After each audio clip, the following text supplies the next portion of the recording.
Hey everyone, welcome back to another Diablo 3 video. In this video, I'm going to go over the support demon hunter, also known as a zDH.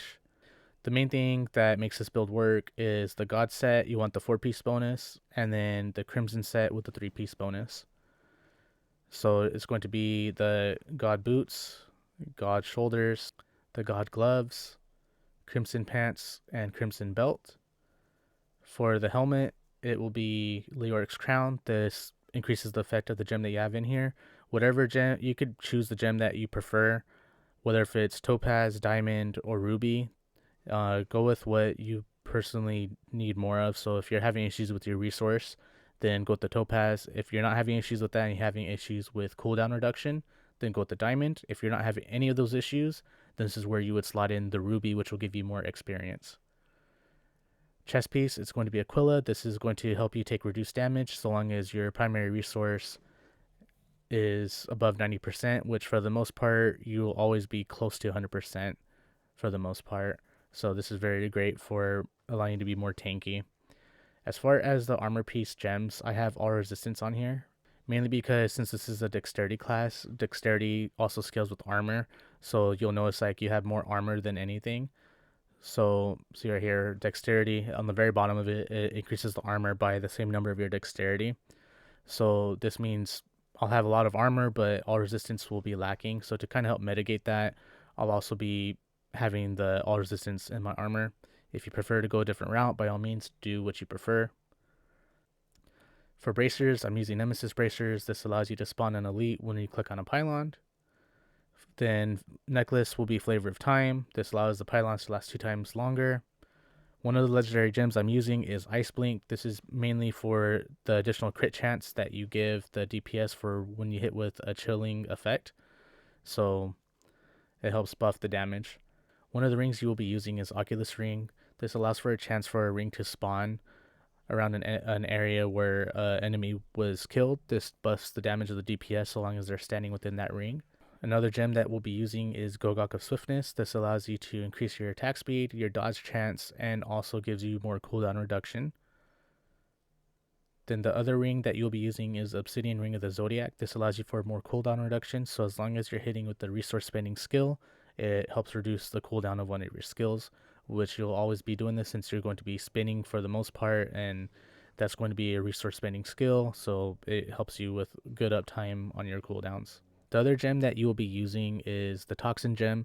So anytime you hit, it poisons enemies over 10 seconds. The damage range that you have on there doesn't matter. In fact, once you reach 25, you don't really technically need to go any higher because that ends up being more damage numbers and can contribute to lag. If you want to keep ranking that up, that's up to you. It's your game. Do what you want. I personally don't go past 25. So after that first part of it where it poisons enemies, then the second section automatically applies. So all enemies that are poisoned through this gem, they'll take 10% increased damage from all sources. So your DPS will technically do 10% more damage. And then the enemies that are poisoned do 10% less damage too. So this also helps with survivability. For the weapon, it will be Yang's Recurve. This is primarily used for the reduce all resource costs. You can get anywhere from a 40 to 50% range. So this is the primary reason for using this. And then for quiver, the quiver doesn't really matter. A lot of people run different quivers. You primarily just want to have the resource cost reduction, the cooldown reduction, and attack speed. And then the secondary stat, if you can get the discipline increase, that also helps too. So that's primarily why I use this. As far as what you want rolled on your gear, anything that's like a Leoric's Crown or Aquila, or like even the bracers and then the Flavor Time, if you can get intelligence on it, that'd be optimal because it gives you more all resistance. Because with the Paragon points that you accumulate, if you want more armor, then you just put it in Dexterity, which will give you more armor. You just can't add on to more all resistance any other way other than getting it rolled on the gear or slotting in like the all resistance on there. If you prefer not to do that, then it is your game. Do what you want. If you want to just have full Dexterity and focus mainly on armor, that's all on you. I like to just spread everything out a little more evenly. I just find it more easy to survive that way. Now, aside from intelligence, the next best thing that you want is cooldown reduction and resource cost reduction on your gear. So I got both on my gloves. I have cooldown reduction on my shoulder piece. On my amulet, I have some cooldown reduction. My ring, I have cooldown reduction and resource cost reduction. Obsidian, I have both. And then obviously the Yang's Recurve has that a lot of the resource cost reduction and also have the cooldown reduction rolled on here. Again, like I mentioned previously, the quiver has resource cost reduction and cooldown reduction on it. So I have all that stacked on there. And the reason for the 4-piece God set is you don't really care about the damage, but the primary thing with this is you gain stacks of momentum, which allows you to move faster. And then the 4-piece bonus, it automatically shoots your last use primary skill and also gives 60% damage reduction while strafing for 5 seconds after. And you also get more movement speed. So this is helping you stay alive and it's helping you move faster. That's the primary use for this build is you want to be able to move fast. You want to be tanky so you don't die. You want to be able to apply all your effects on the enemies. So you want to debuff them while you buff your DPS member. For the cube, you want Odyssey's End. So this allows them to take increased damage from all sources. Then Wraps of Clarity, you take reduced damage whenever you hit with the Hatred Generator.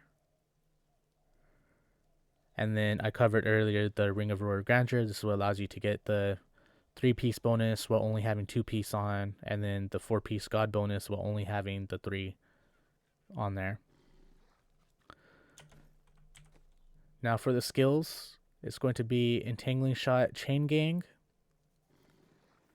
Strafe, Drifting Shadow, Multi-Shot, Wind Chill, Smokescreen, Displacement, Mark for Death, Valley of Death, Companion, Wolf Companion. Passive skills, Numbing Traps, Awareness, Custom Engineering, and Hot Pursuit. As far as the awareness goes, if you're in a group with like high Paragon and high damage and you never worry about dying whatsoever, you could switch this out for something else. That can be completely up to you. Play how you want to play. Now, as far as how you want to play, when you first enter the Rift, you want to get your stacks going. So the way I'm able to do this while left clicking is I'm holding down Force Standstill. So you see down here, this is my momentum stacks and also my Wraps of Clarity. So this is going to give me that increased movement speed and helps me take decreased damage. Same thing with Wraps of Clarity, I'll be taking less damage. See as I do that. So once you get that, you want to start spinning around. Very important, every few seconds you hit with your left click. So that's primarily how you move. You want to apply Wind Chill to the enemies around. You want to try to do this as you're spinning. In an area where there's like an elite or a big pack of mobs, that's where you want to put your Mark for Death. Keep in mind you can only have one Mark for Death out at a time. So make sure you put it wherever you see a big group of mobs or an elite. Whatever the DPS is focusing on, that's what you want. And the biggest thing is you want to have your Wolf Companion active as much as you can. That's why you want that cooldown reduction, so that way you can continuously have this up as much as possible. And then lastly, the Smokescreen Displacement. This gives you more movement speed and allows you to be invisible so nothing will target you. So this helps move faster and allows you to stay alive. So see, I'm a lot faster. But yeah, ideally you want to be able to spam everything while you move. Apply your Wind Chill to things. Put your Mark for Death out for wherever you need. You just want to make sure you're applying everything, moving around.